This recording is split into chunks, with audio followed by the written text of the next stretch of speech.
우리에게 주시는 하나님의 말씀은 신약성경 로마서 7장 1절부터 6절까지 말씀입니다.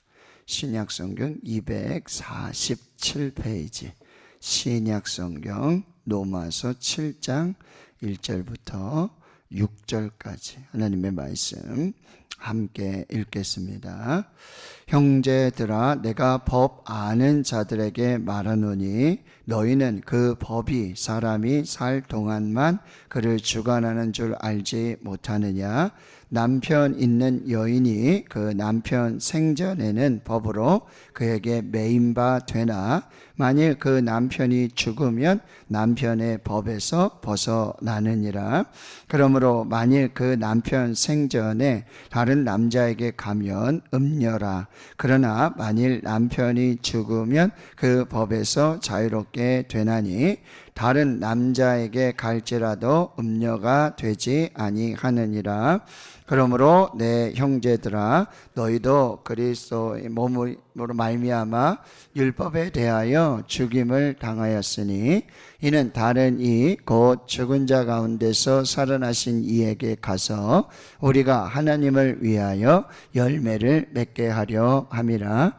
우리가 육신에 있을 때에는 율법으로 말미암는 죄의 정욕이 우리 지체 중에 역사하여 우리로 사망을 위하여 열매를 맺게 하였더니 이제는 우리가 얽매였던 것에 대하여 죽었으므로 율법에서 벗어났으니 이러므로 우리가 영의 새로운 것으로 섬길 것이요 율법 조문에 묵은 것으로 아니할지니라. 아멘. 바울은 로마에 있는 교회와 성도들에게 다시 복음을 전합니다. 복음을 들어야 된다. 복음은 모든 믿는 자에게 구원을 주시는 하나님의 능력이 되고 또 복음에는 하나님의 의가 나타나 믿음에서 믿음으로 사는 이 귀한 복음을 들어야 한다는 거예요. 그럼에도 불구하고 이 본질상 하나님의 진노의 자녀된 우리는 결국 하나님 앞에 심판을 받을 수밖에 없고 심판 아래 놓여 있게 되는 거예요.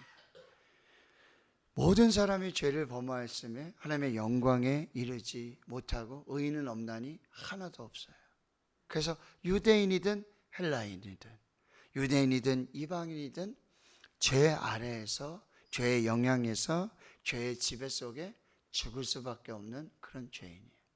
근데 복음이신 예수 그리스도를 믿음으로, 하나님을 믿음으로, 하나님의 은혜로, 오직 예수 그리스도로, 율법 외에 나타난 하나님의 한 의, 오직 예수 그리스도를 믿음으로 이제는 죄의 종이 아니라 의의 종이 되고요, 죄의 무기가 아니라 의의 무기로 하나님을 섬기는 그 귀한 역사를 이루어야 된다 라고 1장에서 5장까지 이 복음의 진리를 선포하고요, 6장에서부터는 6장은 죄로부터의 자유, 오늘 7장부터는 이제 율법으로부터의 자유, 그리고 이제 8장으로 넘어가면은 사망으로부터의 자유, 이렇게 이 복음을 계속해서 전하게 되어지는 것입니다. 자, 7장 1절에 보시면은 형제들아, 이제 바울은 이제 로마에 있는 교회와 성도들, 그렇죠? 하나님의 은혜로 또 믿음으로 예수 그리스도로 말미암아 이제 구원을 받게 된 이 모든 교회와 성도들을 뭐요? 형제들이라고 이렇게 부르고 있습니다.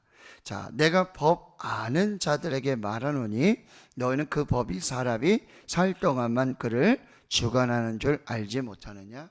자, 유대인들은 율법을 받았어요. 그래서 법을 너무 잘 알아요.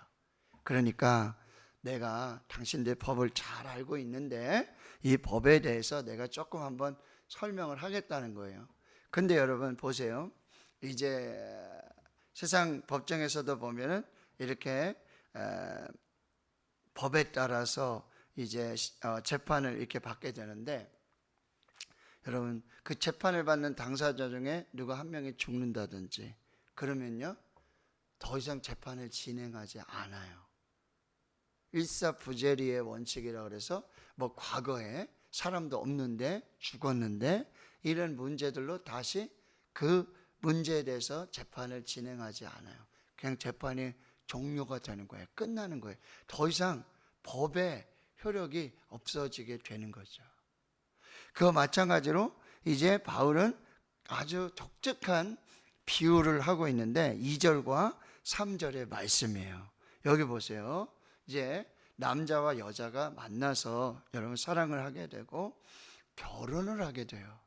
그러면 남자는 남편이 되고 여자는 아내가 되잖아요. 그러면 이제 혼인 서약을 해요. 번머리 팥뿌리가 될 때까지 의와 정절 지키고 내가 하겠다고. 그런 어떤 혼인 서약에 이게 얽매이게 되는 거죠. 그 법을 반드시 따라야 돼요. 근데 이 남편도 살아있고 아내도 살아있는데 남편이 아내가 살아있는데 다른 여인과 관계를 하고 사랑하게 되고 그러면 이건 뭐죠? 간음이 되고 결국 뭐죠? 이 결혼 계약이 이 법에서 파기가 돼가지고 이 법의 조촉을 받게 되는 거예요. 그런데 여러분 생각해 보세요. 남편이 죽어요. 그럼 이 여인이 다른 남자와 결혼할 수 있어요, 없어요? 결혼할 수 있죠. 네, 결혼할 수 있어요. 왜냐하면 남편이 죽었기 때문에 더 이상 그 남편에 대한 법에 얽매일 필요가 없게 되는 거예요. 남편도 마찬가지고요. 그런 거와 마찬가지로 이제 이 법이라고 하는 우리는 이 율법과 이 그리스도와 이렇게 있단 말이죠. 근데 우리가 그리스도와 결혼을 하고도 이 율법과 계속 율법. 근데 예수 그리스도는 뭐죠? 율법의 완성이라고 말씀하고 있거든요. 네, 마태복음 5장에 보면은 이렇게 말씀을 한단 말이죠. 내가 율법이나 선지자를 폐하러 온 줄로 생각하지 말라. 폐하러 온 것이 아니라 완전하게 하네. 진실로 너에게 이르는 천지가 없어지기 전엔 율법의 1.1획도 결코 없어지지 아니하고 다 이루리라. 그러니까 우리는 그리스도와 결혼했단 말이에요, 이제. 그러면 예수 그리스도 안에 있는 그 법으로 말미암아 이 관계를 맺어야 되는데 그 속에서 계속해서 율법을 따라가고 율법을 지키며 율법의 안에서 살게 되면은 결국 여러분 보세요. 한 여자가 있는데 이 남편을 두고 다른 남자와 계속해서 관계를 맺게 되면 그 뭐야? 음부라 그러고 음녀라 그러고 가능한 여인이라고 이게 법에 의해서 그런 것처럼 저와 여러분은 이제 예수 그리스도와 결혼한 예수 그리스도 안에 있는 법에 따라서 이제 복음에 따라서 믿음으로 살게 되어지는데 계속해서 율법을 지켜야 된다. 할례를 해야 된다. 안식일을 지켜야 된다. 그 법을 따라야 된다. 그리스도 안에 있는 법이 있는데 율법 외에 하나님의 한 의, 예수 그리스도로 말미암는 의의 율법이 있는데 계속해서 그 율법을 따라가는 이런 거는 마치 남자와 여자가 결혼을 해서 여자가 한 남편을 섬겨야 되는데 자꾸 다른 남편, 다른 남자 그와 똑같은 거예요. 그런데 이 남편이 죽게 되면 이제는 자유롭게 결혼할 수도 있고 뭐 혼자 살 수도 있고 연애를 할 수도 있고 그 남편의 법에 얽매일 필요가 없게 되는 거예요. 그러니까 이제는 뭐죠? 우리는 율법은 이미 사망한 거예요. 율법이 끝난 거예요. 그런데 여러분 금방 읽어드린 말씀처럼 그럼 율법이 아무 소용이 없느냐? 이 법이 하나님의 법이 아무 소용이 없느냐가 아니라는 거예요. 지금 바울은 그렇다면 율법을 다 버리고 율법이 아무 소용이 없이 그냥 율법 없이 복음으로만 살자 그런 게 아니라 율법은 여러분 하나님의 놀라운 축복의 말씀이에요. 은혜의 말씀이에요. 여기 하나님의 복이 하나님의 은혜가 축복이 어떠한지를 이 안에 하나님의 법으로 다 말씀해 주셨단 말이에요. 그리고 로마서에 말하는 것처럼 이 율법은 뭐죠? 죄가 무엇인지를 정확하게 알려줘요. 율법이 오기 전에, 율법이 얻기 전에는 죄가 죄인 줄을 몰랐어요. 그런데 이 하나님의 법, 뭐 십계명도 있고 여러 법이 있잖아요, 그죠? 그 법을 딱 보니까 이거는 옳지 않구나, 이거는 하나님의 방법이 아니로구나, 하나님의 뜻이 아니로구나, 하나님이 기뻐하시지 않는구나, 이걸 정확히 알 수 있다는 거죠. 그리고 이 율법을 통해서 한 율법 외에 하나님의 한 의로운 법이 있는데, 그게 바로 예수 그리스도를 믿는 믿음으로 구원받는, 믿음으로 의롭게 되는 이 놀라운 은혜가 또 율법을 통해서 우리에게 깨달아지게 된다는 거예요. 율법이 필요 없는 게 아니라는 거예요. 율법 없이 살라, 방종하고 방임하고 막 오용하고 자기 마음대로 살라는 얘기가 아니에요. 예수 그리스도는 율법을 완성하러 오셨고, 이제 나중에 보겠지만 로마서 10장 4절에 보시면 그리스도는 모든 믿는 자에게 의를 이루기 위하여 율법의 마침이 되셨다. 그러니까 모든 율법의 끝은 결국 뭐죠? 예수 그리스도라고 하는 거예요. 예수 그리스도. 그러니까 여러분, 율법이 전혀 필요 없다는 얘기가 아니라, 그러면은 이제 이 율법에 대해서 여기 보세요. 4절에 죽임을 당했단 말이에요. 율법은 죽었기 때문에 이제는 예수 그리스도 안에 있는 법으로 이제 우리는 살아가게 되는데, 4절을 보세요. 그러므로 내 형제들아, 너희도 그리스도의 몸으로 말미암아 율법에 대해서는 죽은 자라는 거죠. 이제 율법에 대해서는 죽어요. 더 이상 율법에 얽매여서 할례를 행한다든지 이 법에 따라서 그 율법을 지키는 그런 삶이 아니라, 이제 그리스도의 몸으로 율법에 대해 죽임을 당했어요. 뭐야? 예수 그리스도께서 십자가에서 단번에 죽으심으로 이 모든 율법의 문제를 다 해결을 하셨다라고 하는 거예요. 그러면 이제 율법에 얽매여서, 율법에 매여서, 율법에 속박되어서 그 법에 따라 살아가는 게 아니라, 여기 4절 하반절에 보면 다른 이 곧 죽은 자 가운데서 살아나신 이에게, 누구죠? 예수 그리스도, 부활하신 예수 그리스도에게 가서 우리가 하나님을 위하여 열매를 맺게 하려 함이라. 이제는 율법의 법을 따르면서 그 법의 열매를 맺는 것이 아니라 부활하신 예수 그리스도, 이제 그 몸으로 율법에 대하여 죽임을 당하신, 그래서 부활하신 예수 그리스도로 말미암아 뭐죠? 하나님을 위한 열매를 맺는, 이게 무슨 열매예요? 바로 성령의 열매예요. 사랑과 희락과 화평과 오래 참음과 자비와 양선과 충성과 온유와 절제의 성령의 열매를 맺고, 여러분 우리가 암송하면서 이렇게 하는 요한복음 15장의 말씀, 호두나무 대신 예수님께 붙어서, 가지로 붙어서, 그렇죠? 그 안에 거함으로 열매를 맺는 거예요. 그 열매를 맺으면 뭐요? 예수님의 제자가 되고 하나님의 기쁨이 된다라고 말씀하고 있다라고 하는 것입니다. 이제 저와 여러분은 율법에 대해서는 예수 그리스도와 함께 죽임을 당하고 십자가에 못 박고, 갈라디아 2장 20절, 내가 그리스도와 함께 십자가에 못 박혔나니 그런즉 이제는 내가 사는 게 아니라 오직 내 안에 그리스도께서 사시는 것이라. 이제 내가 육체 가운데 사는 것은 나를 사랑하사 나를 위하여 자기 자신을 버리신 하나님의 아들을 믿는 믿음 안에서 사는 것이라.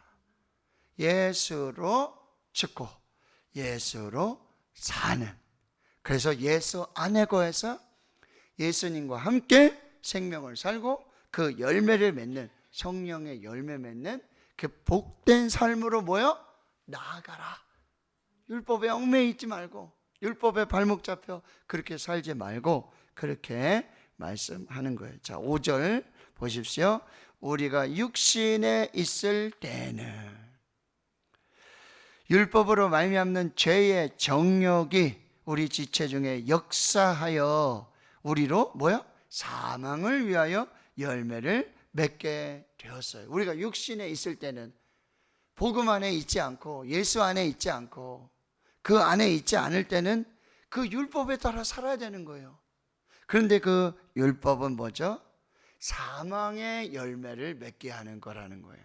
근데 여러분 6절 여기 이제는, 이 중에 이제는 우리가 얽매였던 것에 대하여 죽었으므로 율법에서 벗어났으니. 할렐루야. 이 놀라운 은혜예요. 이러므로 이제는 우리가 영의 새로운 것으로 섬길 것이다. 영의 새로운 것, 이게 뭐야? 성령 안에서. 그래서 8장 1절에 딱 나오는 거예요. 그러므로 이제 그리스도 예수 안에 있는 자에게는 결코 정죄함이 없나니 이는 그리스도 예수 안에 있는 생명의 성령의 법이 죄와 사망의 법에서 우리를 해방하였습니다. 할렐루야. 이 복음이 선포되어지는 거예요. 이제는 우리가 얽매였던 것에 대하여 죽었으므로 율법에서 벗어나 이러므로 우리는 영의 새로운 것으로 섬길 것이요 이제 율법 조문에 묵은 것으로 살지 않는다. 예수님 비유 중에 그 비유가 있죠. 새술은 새 부대에 담아야 돼. 새술을 낡은 가죽 부대에 보관하면은 이 가죽 부대가 터져요. 그래서 가죽도 해야 하고 부대도 해야 하고 뭐 술은 말할 것도 없죠. 그러면요 새술은 새 부대에. 그래서 부대도 술도 온전하게 보호되어진다라고 하는 것입니다. 자, 우리는요 두 가지 열매를 맺고 살게 되는 거예요. 하나님을 위한 열매를 맺고 살런지, 사망을 위한 열매를 맺고 살런지. 자, 이제는 예수 그리스도 안에서 율법에 대해서 죽고 예수 그리스도 안에서 예수 그리스도와 함께 살고 이제 하나님을 위한 열매를 맺고 성령의 열매를 맺고 이제 하나님의 은혜로 살아가게 된다라고 하는 거, 이것을 여러분들이 꼭 기억하시고 오늘 또 이 말씀으로 이제 율법으로부터의 자유함으로 하나님 안에서 그렇게 믿음으로 사는 우리 모두가 될 수 있기를 주님의 이름으로 축원합니다. 아멘.